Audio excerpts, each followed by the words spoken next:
লোকটির, তার মানে কি আকাশ ওর ইম্পর্টেন্ট জিনিস সব এখানেই রাখে? আকাশের বিরুদ্ধে প্রমাণ জোগাড় করতে ছদ্মবেশে আকাশের অফিসে ঢুকলো আদি। হ্যাঁ, এরকমই একটা দৃশ্য হতে চলেছে আজকের গৃহপ্রবেশ ধারাবাহিকের এপিসোডে। ধারাবাহিকের শুরুতে আমরা গণবিবাহের অনুষ্ঠানের জায়গা দেখতে পাই। সেখানে আশ্রমের ভারপ্রাপ্ত কর্মকর্তা শুভকে বলে, এত কম সময়ের মধ্যে এসব কি করে গোছানো হবে? এরকম পরিস্থিতিতে কিছুতেই তো বিয়ে হতে পারে না। শুধু বিয়ে কেন, কোনো অনুষ্ঠানে সম্ভব নয়। তখন শুভ লোকটাকে আশ্বাস দেয়, কম সময়ের মধ্যে সবকিছুই তারা গুছিয়ে নেবে আর বিয়ে হবে। এরপর সেখানে বস্তির লোকেরা চলে আসে। তখন শুভ তাদেরকে সবকিছু গুছিয়ে দিতে বলে এবং রিনাকে বলে মেয়েদেরকে তৈরি করার জন্য। পরবর্তীতে সকলেই কাজে লেগে পড়ে। পরের সিনে আমরা আদিকে আকাশের অফিসে দেখতে পাই ছদ্মবেশে। সেখানে আদি ইচ্ছে করে আকাশের পায়ে একটা ভারী ফুলের টব ফেলে দেয়, যেটাতে আকাশ আঘাত পায়। এরপর আকাশ আদিকে বকাবকি করে সেখান থেকে চলে যায় এবং আদি মনে মনে বলে, আমার প্রেগনেন্ট বোনের সাথে খারাপ আচরণ করলে শুধু পায়ে টব কেন, তোমার হাত পা ভেঙে ফেলে রেখে দেব। এরপর সিন ঘুরিয়ে আমাদের আবারও আশ্রমের দৃশ্য দেখানো হয়। সেখানে শুভর উদ্যোগে বস্তির লোকেরা মিলে সকলে বিয়ের মণ্ডপটা আবার আগের মতো সাজিয়ে দেয়, যা দেখে সকলে শুভর অনেক প্রশংসা করে। অন্যদিকে আড়ালে লুকিয়ে গুরুদেবের লোক সব দেখছিল এবং সে মনে মনে বলে, যতই সবকিছু গোছাও না কেন, বিয়েটা তুমি কিছুতেই দিতে পারবে না। পরের সিনে আমরা আবারও আকাশের অফিসে দেখতে পাই। সেখানে আদি একটা স্টোর রুমে ঢুকে যায় এবং নিজের ড্রেস চেঞ্জ করে ক্লিনারের ড্রেস পরে নেয়। এরপর আকাশের বিরুদ্ধে প্রমাণ জোগাড় করার জন্য আকাশের কেবিনে ঢুকে পড়ে। তখন আকাশ আদিকে ইন্টারভিউ নেওয়ার সময় এখানে ক্লিন না করতে আসার কথা শোনাতে থাকে, কিন্তু আদি সেগুলো পাত্তা না দিয়ে আকাশকে উল্টো বোঝাতে থাকে, অফিস অপরিষ্কার থাকলে বাইরের লোকেরা আপনাকে কি বলবে, তাই এখানে পরিষ্কার করতে এসেছি। অন্যদিকে আমরা আবার গণবিবাহের অনুষ্ঠানে দেখতে পাই। সেখানে শুভ আশ্রমের কর্মকর্তাকে বলে বর কত দূরে আছে সেগুলো খোঁজ নেওয়ার জন্য।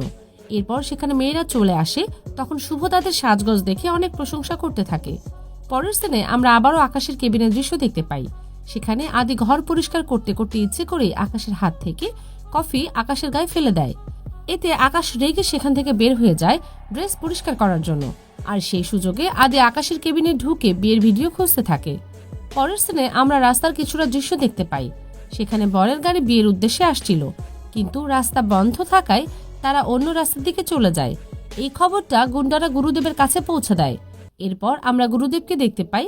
সে যখন জানতে পারে বরের গাড়ি তার প্ল্যান মতো অন্য রাস্তায় চলে গেছে, তখন সে শুভকে উদ্দেশ্য করে বলতে থাকে, এবার দেখি তুমি কি করে বিয়ে দাও। অন্যদিকে বিয়ের মণ্ডপে সকলে আলোচনা করতে থাকে, বরের গাড়ি কেন এখনো আসছে না, কোনো সমস্যা হলো কিনা। তখন একজন লোক এসে জানায় রাস্তা বন্ধ থাকায় বরের গাড়ি অন্য রাস্তা দিয়ে ঘুরে আসছে, তাই সময় লাগছে। এসব কথা শুনে শুভ মনে মনে বলতে থাকে, লগ্ন তো শুরু হয়ে গেছে, বরেরা কেন আসছে না। পরের সিনে আমরা আকাশের অফিসের দৃশ্য দেখতে পাই। সেখানে আদি তখনও প্রমাণ খুঁজে যাচ্ছিল, কিন্তু কোথাও প্রমাণ পাচ্ছিল না। এরপর আদি আকাশের গোপন লকারের পাসওয়ার্ড দেওয়ার চেষ্টা করে, কিন্তু সেটাও সম্ভব হচ্ছিল না। অন্যদিকে আকাশ তার কেবিনে আসার সময় ক্লিনারের সাথে দেখা হয় এবং তাকে জিজ্ঞেস করে, তোমার আসার কখন কথা ছিল আর তুমি এখন এসে কেন এসব পরিষ্কার করছো। তখন ক্লিনার জানায় সে তো সকালেই এসেছে আর আকাশের কেবিনটা সকালেই পরিষ্কার করেছে। এইসব কথা শুনে তো আকাশ থমকে যায় এবং মনে মনে ভাবতে থাকে, কোনো গন্ডগোল হচ্ছে না তো, এ যদি এখানে কাজ করে তাহলে আমাকে কেবিনে যে ঢুকালো সে কি। শেষ দিনে আমরা আবারও আশ্রমের দৃশ্য দেখতে পাই। সেখানে শুভর কাছে গুরুদেবের ফোন আসে এবং গুরুদেব শুভকে তিরস্কার করে বলতে থাকে, বর ছাড়া তুমি কি করে বিয়ে দাও সেটাই দেখছি, তোমার বিয়ে দেওয়ার খুব শখ, কিন্তু কিছুতেই তুমি পারবে না। এইসব কথা শুনে শুভ চিন্তায় পড়ে যায় এবং কমলীকে বলে, মনে হচ্ছে কেউ ইচ্ছে করে বিয়েটা আটকানোর চেষ্টা করছে আর আমাকে হুমকি দিচ্ছে। আজকের পর্ব এটুকুই, দেখা হবে আগামী পর্বে।